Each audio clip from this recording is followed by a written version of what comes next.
Parlons de sport comme régulièrement dans le 19h de la place du village. Cette rubrique, justement, on a notre correspondant de la place du village, surtout professionnel du ski, Marc Garcia, qui est avec nous ce soir. Bonsoir Marc. On va donc l'entendre dans quelques instants normalement si tout va bien. C'est bon? Est-ce que vous m'entendez? C'est bon? Oui. Oui, Johan, vous m'entendez? C'est bon? Nickel, oui. Bonsoir. Bonsoir. Oui. Voilà, c'est bon, tout est bon. Tout est bon. Bonsoir Marc. Alors, on va parler de sport ce soir, de ski, car voilà, c'est votre grand domaine de sport depuis de nombreuses années. Et ce soir, on va parler justement de la sécurité. Oui, on va attaquer un sujet qui aura certainement dans plusieurs émissions, mais on va attaquer le sujet sur la sécurité, notamment lors des compétitions et des entraînements, puisqu'on revient sur le décès de cette petite Lorenzi il y a à peu près 2 semaines en arrière. L'enquête judiciaire est encore en cours, donc on laisse faire ceci, mais ça n'empêche pas de parler des sécurités qu'on a aujourd'hui, qu'est-ce qu'on peut mettre en place, et qu'est-ce qui se met en place déjà, qu'est-ce qu'on peut être amené à acheter pour se protéger d'une manière plus intéressante. Voilà, je pense qu'on a quelques sujets à aborder ce soir, hein, Johan? Tout à fait. Avec un peu d'humour. Avec un peu d'humour quand même. Oui, quand même. On va garder notre humour qu'on a tout le temps. Hein. On va justement parler de sécurité avec un reportage qui a bien voulu justement nous transmettre la télévision RTS Sport. On va remercier Florian, c'est ça? Ouais, Florian Gallo, ouais, qui était journaliste, qui avait fait un reportage. La RTS, nos amis suisses avaient fait des choses très intéressantes pendant les championnats du monde l'année dernière à Courchevel-Méribel. Et donc là, il y a un sujet à regarder. Là, je crois que c'est à peu près une dizaine de minutes, hein, Johan. Voilà, tout à fait. Bah, on va justement le regarder. Puis on se retrouve juste après. On aura quelques images également d'un accident qui a failli être assez important, qui s'est déroulé il y a quelques à Zolden, lors du géant de Coupe du Monde à Zolden chez les hommes, avec une gêne lors du parcours. On en parlera aussi. C'est un autre phénomène d'incidence de sécurité. On en parlera aussi. On va traiter sujet après sujet. On va regarder nos amis suisses. Voilà, au revoir. Merci beaucoup RTS Sport, la télévision suisse, pour ce reportage que je vous propose de retrouver tout de suite. Et on se retrouve juste après.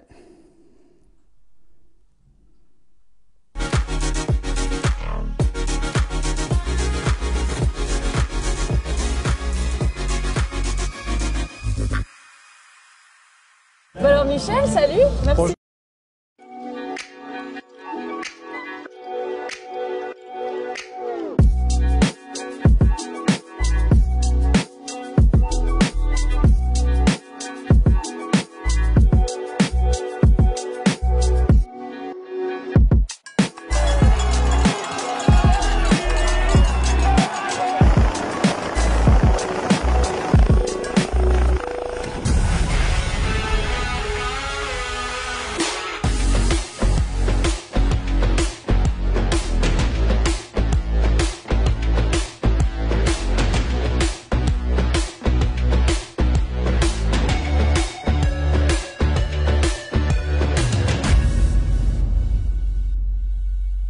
Comme tu vois, le ski, ça peut faire très mal. Du coup, on te propose un reportage ici au Mondo de Courchevel-Méribel sur la sécurité. Celle des pistes, avec les mesures de précaution qui sont prises, notamment sur les clips, avec plus de 1 million d'euros investis dans les filets et les airfans. Mais aussi celle des athlètes, qui, pour certains, portent un airbag sur leur combinaison. On ira d'ailleurs voir Justin Murisier et Loïc Meillard pour voir ce qu'ils en pensent. Mais en attendant, on part rejoindre Sébastien Santon pour qu'il nous parle du travail qui est fait sur la piste pour la sécuriser.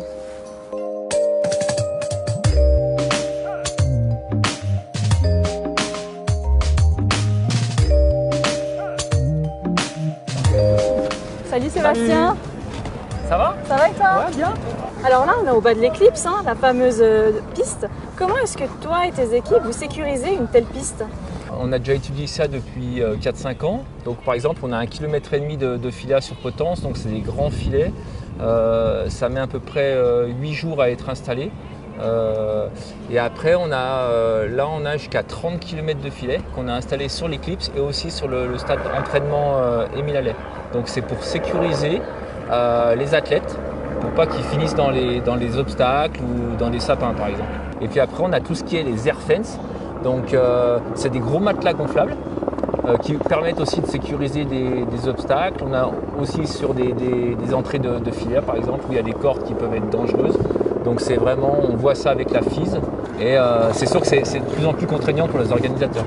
Alors justement, par exemple sur une descente, comment est-ce que toi tu sais où est-ce qu'il faut renforcer la sécurité, où est-ce qu'il y a des endroits qui peuvent potentiellement être dangereux pour les athlètes? Donc on fait des visites déjà pendant l'été, donc on descend la piste à pied. On regarde les positions, on a fait un plan par exemple où on a tout dessus pour pouvoir tout installer, rien oublier. Donc tout est programmé, anticipé. On revoit encore sur la neige juste avant de finaliser tout ça et jusqu'à que tout soit parfait. Et évidemment, on doit quand même un peu parler de la piste parce que là aussi, les pistes ne sont plus forcément celles qu'elles étaient dans les années 70-80. C'est une neige très dure. Très glacée. Oui. Et ça, du coup, ça conditionne aussi la sécurité d'un athlète. Donc c'est vrai que maintenant, on rajoute un petit peu de l'eau, souvent. On doit durcir la neige. On ne peut pas se permettre d'avoir une piste qui casse ou d'avoir un trou. Un coureur qui arrive à plus de 100 km/h dans un trou, si ça le fait tomber ou que ça le blesse. Donc on est obligé d'avoir une neige homogène. Et aussi pour qu'il y ait une équité sportive, pour que tous les coureurs qui partent 40 ou 1 puissent s'exprimer et des chances pour jouer les médailles. Bah, merci beaucoup Sébastien et très bon mondiaux et puis à bientôt. Bonne continuation. Merci. Voilà, donc là on quitte l'aire d'arrivée de Courchevel et puis on doit filer parce qu'on a un petit point presse avec les athlètes de Swiss Ski.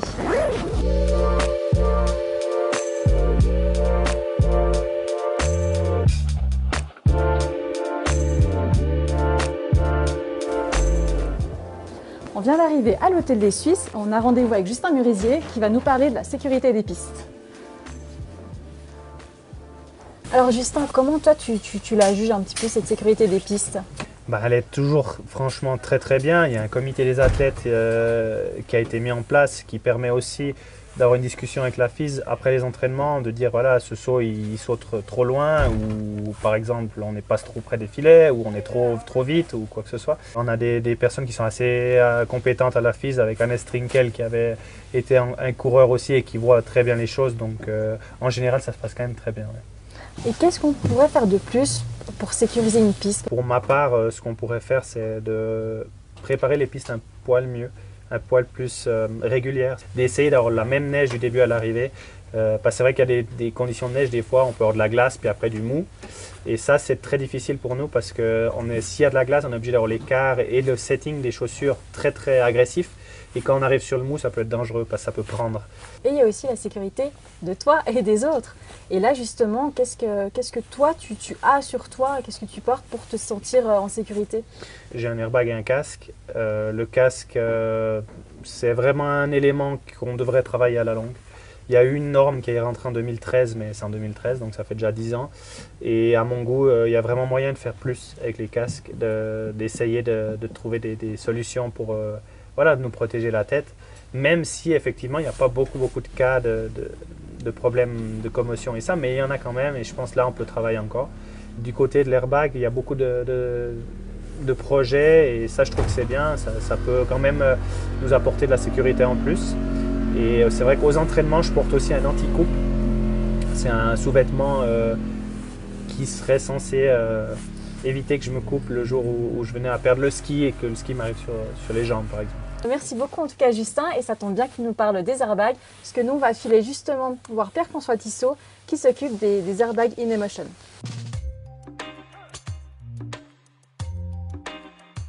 Depuis le 1er janvier 2015, les skieurs et les skieuses ont la possibilité de porter un airbag sur leur combinaison. En Coupe du Monde, ils sont près de la moitié à en avoir un. Sur le marché, il y a deux marques, les Italiens de Denez et les Français de InEmotion, représentés par Pierre-François Tissot. C'est lui qu'on va aller voir et qui va nous expliquer un petit peu tout ça. Et pour la petite info, le prix de tout ça, c'est à peu près 1 000 €. Salut Pef! Salut Floriane! Alors j'entends qu'il y a une nouvelle technologie en termes de protection, c'est ça? Exactement, écoute, je vais te montrer un peu le dernier produit high-tech en termes de protection pour les skieurs. Ok. C'est ce qu'on appelle un wearbag. Ce simple gilet alors? Alors, ça paraît un simple gilet comme ça, c'est vrai, c'était le but, puisque une bonne protection, pour qu'elle ait une chance de fonctionner, il faut avant tout qu'elle soit portée. Et n'importe quel athlète va être en recherche optimale de performance, et donc il faut qu'on ait quelque chose qui soit vraiment simple à utiliser et qui ne gêne pas du tout. Mais en fait, derrière ça, ce qu'on appelle un wearbag, en fait, c'est la contraction du mot wearable airbag. Ça veut dire un système de coussin gonflable autour du corps. Et la petite spécificité qui rend ça un petit peu high-tech, on va dire, c'est que ici, là, on va retrouver un élément qui va analyser le mouvement en temps réel. Okay. Et qui va être capable de gonfler une poche autour du corps pour protéger en fait l'athlète dans une situation de chute et limiter les blessures. Bon, bah alors on y va pour cette démo. Allez, c'est parti. C'est parti.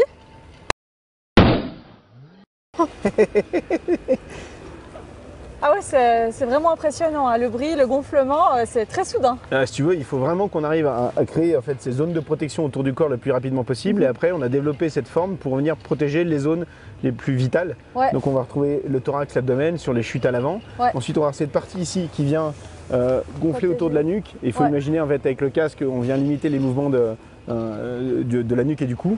Et puis on a deux tubes qui viennent juste ici en dessous du protecteur dorsal qui viennent se mettre le long de la colonne vertébrale et en fait ça fait une sorte de cocon, alors là qui est en train de déjà se dégonfler un petit peu, mais qui fait qu'on a un cocon en fait pendant la chute et ça vient rigidifier en fait toute la partie du tronc et en même temps absorber les chocs. Hein. Merci beaucoup, c'était hyper intéressant de voir le côté conception.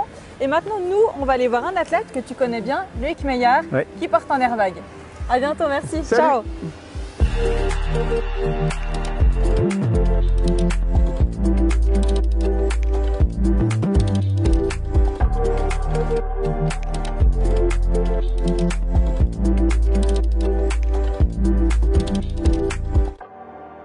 Alors Loïc, tu fais partie des skieurs qui portent un airbag. Alors pourquoi ce choix? Je ne le porte pas tout le temps. C'est quelque chose que voilà, j'ai pas encore pris l'habitude, je dirais, de le mettre à chaque course ou à chaque entraînement, mais j'essaie de faire gentiment le pas, de m'y habituer. Alors justement, quand est-ce que tu portes cet airbag?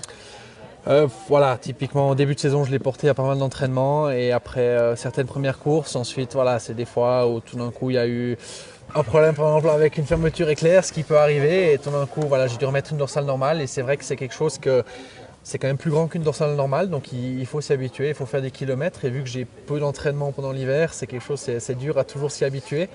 Donc voilà, c'est pour ça que je dis j'essaie de faire le pas petit à petit pour que peut-être dans une année ou deux, ça soit le 100% du temps. Parce que justement, quand on le porte, qu'est-ce qu'on ressent? On sent un peu de lourdeur sur les épaules? Non, c'est pas de la lourdeur, c'est juste voilà, une dorsale, il faut s'imaginer, c'est juste un bout de plastique en fin de compte avec un strap sur les abdos et l'airbag il prend plus de place, c'est vraiment un gilet. Et donc voilà, il y a beaucoup plus de matériel et sur nos combinaisons qui sont déjà assez serrées comme ça, c'est vrai qu'on se sent un peu plus bloqué, mais c'est vraiment juste une impression parce qu'après quand on s'y habitue, ça passe. C'est quelque chose qui est nouveau, on ne sait pas non plus exactement comment ça fonctionne, qu'est-ce qui se passe en cas de chute, est-ce que ça nous protège plus, moins. Mais en tout cas, c'est aussi en le mettant qu'on arrive à faire un petit peu prendre des données, je dirais, et l'améliorer. Et toi, heureusement, tu l'as jamais déclenché encore. Non, sur les skis, j'ai jamais eu de déclenchement, donc ça c'est vrai que c'est une chance. Après, on l'a déjà eu testé comme ça dans un hôtel pour savoir à quoi s'attendre. Merci Loïc, et puis nous, on file du côté de Méribel pour voir le secrétaire général de la FIS.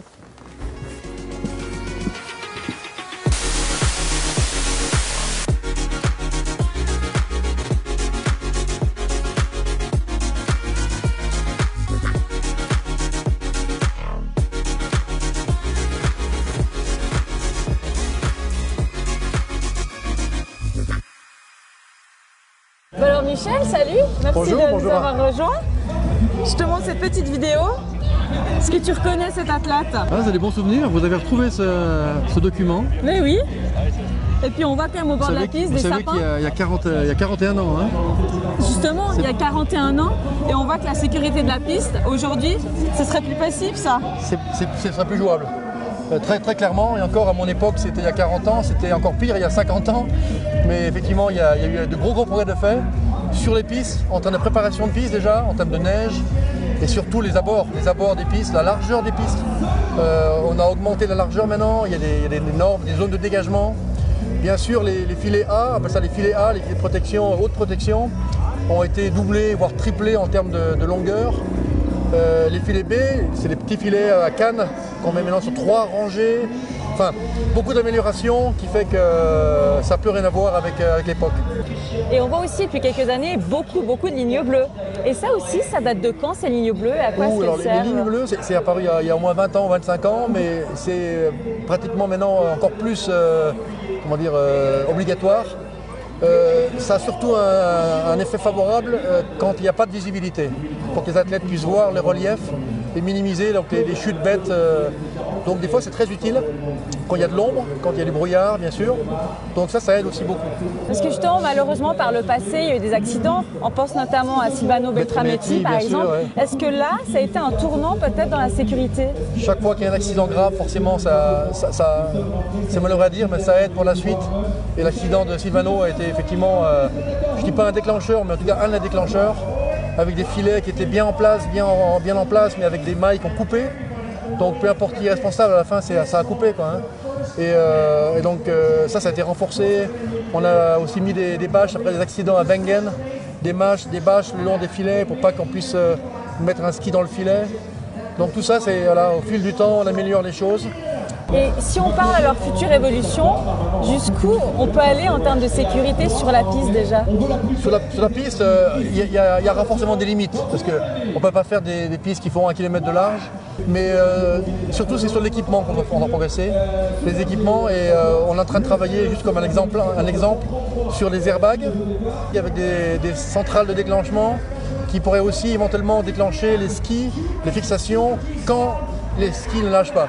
Ça ne va jamais tout régler, il y aura toujours des fractures, des genoux, des ligaments des genoux, parce que c'est le sport de haut niveau, parce que ça va vite, parce que ça se joue au centième de seconde, parce que les athlètes vont chercher la limite. Mais il y a un gros travail qui est fait en termes de sécurité. Merci beaucoup Michel en tout cas. C'est bien, c'était un plaisir. Plaisir partagé, puis bonne course et merci à bientôt. Tu l'auras compris, la sécurité des skieurs et des pistes s'est grandement améliorée ces dernières années. Il faut dire que la FIS ne plaisante pas avec ce sujet. Les coureurs sont mieux protégés et les pistes mieux sécurisées, même si celles-ci sont de plus en plus verglacées. C'est donc pas rare de voir des athlètes qui atteignent les plus de 130 km/h. Le ski est et restera un sport à risque. À la FIS et aux principaux acteurs de trouver le bon équilibre. Et qui sait si un jour le port de l'airbag ne va pas devenir obligatoire. Je te laisse avec ce premier épisode. Si tu as apprécié, active la cloche et nous on se retrouve la semaine prochaine avec une skieuse libanaise.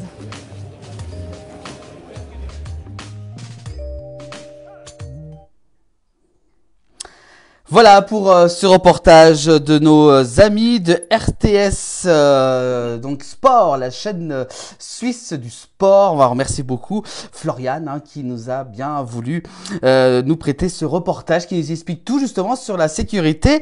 Et avec nous, on a justement Marc Garcia, notre chroniqueur de la place du village. Au niveau du sport, alors Marc, un petit peu, tout est résumé justement dans ce reportage. Oui, en tout cas, tout est traité. Ouais. Tout est traité, il y a une information. Maintenant, les choses évoluent d'autant plus que on a eu il y a 15 jours en arrière cette petite italienne qui s'est malheureusement tuée en entraînement. Et donc, ce qui prouve qu'il y a encore des domaines à être améliorés. Et c'est l'une des raisons pour lesquelles on a décidé d'en parler un peu ce soir ensemble. Voilà. Alors, on a d'autres vidéos également que vous nous avez transmis, Marc, par rapport à, il a fait y avoir un accident, justement, il n'y a pas si longtemps que cela. Oui, il a failli y avoir un accident sur la Coupe du Monde de Zolden, lors du géant, pour les hommes. Est-ce que vous voulez qu'on finisse de parler d'abord du problème de sécurité lié au décès de Martina, et ensuite on passe au problème de l'Autriche pendant la Coupe du Monde ou pas? Oui, pas de souci, oui. Parce qu'en fait, voilà, ce qui a été traité, ce qui a été expliqué, c'est qu'effectivement, il y a l'amélioration sur les pistes, et en tout cas, de conditions, comme l'a dit Michel Lyon. Moi, j'ai eu l'occasion d'être en équipe de France avec lui, et donc 82, je faisais partie de l'équipe de France. J'étais pas au championnat du monde, mais il y était, il a gagné. Il y a une évolution dans la sécurité auprès des filets, comme il a expliqué, les filets A, les filets B, les potences aussi. La seule différence qu'il y a aujourd'hui, et qui est un réel problème en termes de sécurité, c'est que les pistes sont en neige de culture, et qui sont en général injectés. On en parlera un jour avec une machine qui s'appelle Steinbach qui injecte de l'eau. Et le problème aujourd'hui, on va dire dans la sécurité pour les athlètes, c'est aussi d'avoir des pistes qui sont complètement verglacées. Ça, c'est un débat aujourd'hui d'actualité pour les compétitions internationales, pour les Coupes du Monde, Coupes d'Europe et les autres compétitions. Ça, c'est une certitude en tant que site et organisateur de compétition. Ensuite, il y a le problème, effectivement, de l'utilisation et les produits qu'on a. Alors, on a vu la Airbag, la société InMotion, qui sont d'ailleurs des Français, hein, qui sont avec les Italiens d'Enez, les deux fabricants de ces dorsales, qui ont d'ailleurs été mis au point par la France à l'époque avec Michel Ducatelli pour la partie du ski cross, du border cross, puisqu'il y avait énormément d'accidents. Et là, ça devenait très très compliqué. Donc, avec les ingénieurs qui sont pas loin de chez vous, qui sont à Annecy, Ah voilà, on met au point justement ces systèmes. Bien sûr, je pense qu'il y aura un reportage qu'il va falloir aller faire, Johan, sur l'usine, la fabrication de tout ça, et qui a amené, pour en tout cas une épreuve qui était dangereuse avec les 4 participants qui partent en même temps en ski cross, avec la dangerosité, les grosses blessures, les gros accidents, la protection. Ça a été mis au point, ça a commencé dans les années 2010. Après, maintenant, comme l'a dit Florian, c'est que ces airbags, jusqu'à maintenant, et on parlait là de 2023, l'année dernière, là maintenant, ils vont devenir obligatoires et non plus, c'était à la bonne humeur et au bon sens de certains athlètes ou d'équipes, va devenir obligatoire en Coupe du Monde, je pense même en Coupe d'Europe. Ça, c'est impératif, en tout cas pour les épreuves de vitesse, ce qui prouve que le système de détection et le système de protection fait vraiment effet, puisque cette société fabrique des airbags pour la moto, mais aussi pour les chevaux, pour l'équitation. Donc aujourd'hui, la évolution, c'est qu'effectivement ces ceintures avec les airbags vont devenir obligatoires jusqu'à un certain niveau. Et le dilemme qu'on avait par rapport à la petite Lorenzi, qui est malheureusement décédée, je le rappelle, à 19 ans, il y a pas 15 jours en arrière, c'était son papa a décidé de faire une fondation pour mettre plus en avant la sécurité pour les athlètes. Alors, elle était en entraînement. Elle n'avait pas l'airbag, elle avait peut-être pas non plus de casque carbone, elle avait certaines choses qui, aujourd'hui, vont devenir de plus en plus indispensables à tous les échelons de compétition. D'accord. Donc, beaucoup de changements, quoi, dans les... Oui, parce que on parle effectivement de cette protection qui est autant dorsale que frontale, des casques qui sont améliorés puisqu'elle était tombée, il y a pas de jugulaire, il y a pas de protection frontale aussi. Alors il y aura certainement une amélioration à faire pour les casques de descente.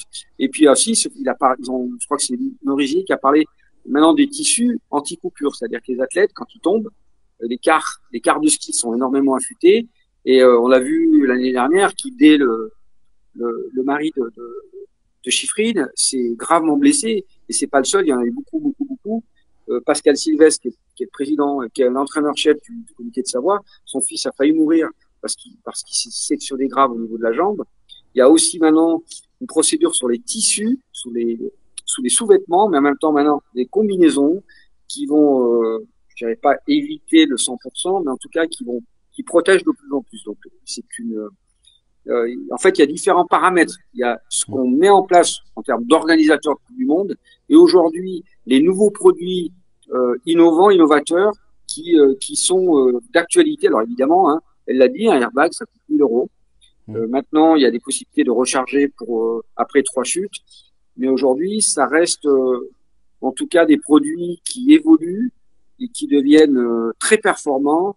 Et avant tout, si vous avez des enfants, on sait que le principal problème, c'est comme la sécurité de nos enfants, et en tout cas de tout le monde. Oui, surtout dans les grosses périodes de forte affluence. Alors justement, le débat qu'on a, nous, c'est, là, on parle de compétition de haut niveau par rapport, encore une fois, au décès de Mathilde Lorenzi, qui avait 19 ans et qui est décédée il y a peut-être une dizaine de jours. C'est que ça, c'est pour les athlètes, mais aussi, qu'est-ce qu'on met en place aujourd'hui et qu'est-ce qui est la possibilité pour le grand public d'avoir, parce ça s'appelle des dorsales, donc les dorsales s'achètent depuis les enfants jusqu'aux adultes pour protéger effectivement en cas de choc de dos, des casques beaucoup plus protégeants avec des casques carbone, avec des protections beaucoup plus intéressantes. Je vous en ai amené un ici, ça c'est le mien, vous voyez par exemple celui-ci là, il a latéralement ici, cette partie elle est souple là, alors c'est des casques qu'on peut utiliser pour le grand public, mais qui peuvent être utilisés en slalom. Et aujourd'hui, on se pose la question si le casque doit pas être complètement en carbone tout long pour aussi protéger la partie des oreilles et latérale de la mâchoire. Vous voyez qu'il y a encore beaucoup de choses à faire et améliorer. Alors, on va être clair, Johan, c'est que c'est pas ça qui va vous permettre d'aller plus vite pour nous les coureurs. Ce n'est qu'un souci de protection. Parce que souvent on dit ouais le mec il va prendre un casque, il va mettre une dorsale et du coup le mec ça va l'encourager à aller plus vite. C'est pas notre cas, c'est pas du tout le sujet. Ils ne mettent pas ce genre de produit pour aller plus vite, ils mettent ce genre de produit pour se protéger avant tout. Voilà, la protection avant tout. Voilà, faut bien souligner le nom. Voilà, d'accord. Voilà pour la sécurité, hein, on a pu voir sur ce sujet. On va justement passer tout de suite, on parle toujours de sécurité, mais sur un incident qui a eu lieu il n'y a pas si longtemps, qui a failli être assez grave. Oui, c'est à Zolden, en Coupe du Monde, il y a le japonais, je pense qu'on va avoir quelques images, le japonais qui part 72. Voilà. Et qui malheureusement, quand il rentre dans le mur, il y a le directeur de l'équipe autrichienne, qui est un ancien coureur, qui je ne sais pas pour quelle raison, part dans le parcours pour déraper, alors que normalement il y a quelque chose de très très très particulier, on n'a pas le droit d'aller lisser puisqu'il y a des lisseurs appropriés. Vous voyez là, on va le voir, et là vous allez voir, il passe, hop, il lui saute carrément sur les spatules, et le fameux monsieur, lui, n'a pas du tout regardé en avant. Alors ça c'est une sécurité et un sujet différent puisque là, qu'est-ce qu'il faisait là? Il semblerait qu'il y ait eu peut-être un dysfonctionnement d'information. Je sais qu'à côté il y avait des Français qui étaient là, qui ont essayé de l'appeler. Malheureusement, avec le bruit de la neige, il n'a pas entendu. C'est passé pas très très loin de la catastrophe. Et ce genre de situation, évidemment que. Alors théoriquement, dans ce cas-là, donc le japonais, lui, qu'est-ce qu'il fait? Il ralentit, il s'arrête. Et en théorie, il y a un règlement qui stipule, le règlement international stipule à ce que le japonais, ou en tout cas l'athlète qui a été gêné dans ce cas-là, a la possibilité de remonter au départ. Alors il semblerait que on ne l'a pas autorisé à repartir pour des raisons plus de retransmission de télévision, de programmation, pour retracer la deuxième manche en fonction de ci et là. C'est un débat aujourd'hui au sein des équipes et au sein des athlètes, puisque théoriquement, lui, donc là, on le voit, il est gêné, il s'arrête, mais surtout, il n'a pas la possibilité, suivant le règlement, de repartir. Alors, je dis bien, il semblerait, parce qu'encore une fois, moi, j'ai pas eu toutes les informations, mais voilà, un accident, alors là, on est en géant, ce genre de situation, qu'évidemment, personne ne le souhaite, on est bien d'accord, mais qu'il doit être sérieusement sanctionné, et surtout permettre, dans ce cas-là, suivant la règle que nous suivons, nous, les entraîneurs, d'avoir la possibilité, dans ce cas-là, de repartir, de remonter normalement en skidoo pour repartir. Malheureusement, ça n'a pas été fait. Mais bon, ça, c'est encore des questions. Nous, en tout cas, en général, c'est surtout l'intérêt du sportif et l'intérêt du coureur pour qu'il y ait une équité par rapport à ce genre de situation. Voilà. Voilà des accidents, voilà, qui peut arriver. Il peut être des fois très très grave pendant ces compétitions. Oui, on avait d'ailleurs à l'époque, il y a eu nous en France, il y a eu Michel Bozon qui s'est tué à Megève, qui avait traversé les barrières en châtaignier et qui s'est tué lors d'une compétition.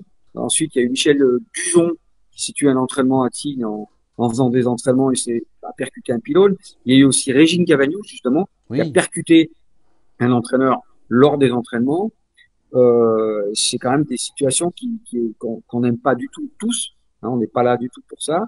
Là, la petite italienne, on attend le rapport de police, hein, puisque les gens, avant de pouvoir parler de ce qui s'est passé, moi j'ai eu quatre versions complètement différentes. Ah oui. Donc attendons le rapport de police pour avoir la certitude de ce qui s'est passé.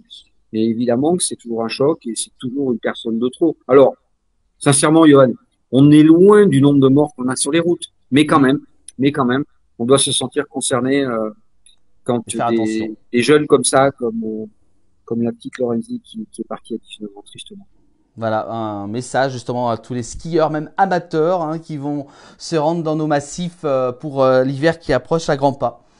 Oui, on va d'ailleurs faire un sujet avec Philippe de Paris, un peu plus en détail sur nos stations de sport d'hiver, voilà. Sur comment les gens doivent se comporter le mieux possible avec ces nouvelles neiges de culture, avec l'utilisation de certains matériels, une protection. Et encore une fois, la protection n'enlève pas la dangerosité du système. et ce n'est pas pour permettre aux gens, le skieur, je dirais, lambda ou le skieur qui veut se faire plaisir, d'aller plus vite. Surtout pas. C'est surtout pas le sujet. D'accord. Bah merci beaucoup Marc pour cette intervention puis ce sujet qu'on a traité donc par rapport aux incidents qui peuvent se produire dans les compétitions ou même en tant qu'amateur dans nos massifs. Bah merci beaucoup Marc pour toutes ces infos. On aura encore d'autres sujets dans d'autres émissions du 19h la semaine prochaine. Ouais, on va essayer de traiter les sujets comme ça. Il y en a avec grand plaisir. Bah voilà, notre page sport, c'est un petit peu nouveau. Dans le 19h, depuis quelques semaines, on vous propose justement faire une parenthèse avec des sujets sur le sport dans nos montagnes. Voilà, c'est aussi ça, la place du village. Vous parlez un peu de ce qui se passe dans nos montagnes au niveau du sport. Voilà. Merci Johan. Pour info, le week-end le 15, le 16 et 17 novembre, c'est les premiers slaloms de Coupe du Monde en Norvège, en Finlande, à Lévis pour les femmes et les hommes. Donc nos slalomeurs, les slalomeuses françaises sont déjà là-haut à s'entraîner. Slalom spécial de Coupe du Monde qui sera sur Eurosport le 16 et le 17 novembre. Voilà, bonne info pour ceux qui ont peut-être la chance d'avoir Eurosport. Voilà. Merci Johan. Bah merci beaucoup et puis bon week-end Marc et puis vous revenez quand vous voulez, la porte est ouverte comme on dit chez nous. Merci, la prochaine fois je prends mon gilet de protection. Allez. Voilà, on traitera un autre sujet dans l'émission. Merci beaucoup Marc, bon week-end et à très bientôt. Voilà pour cette page sport dans le 19h de la place du village.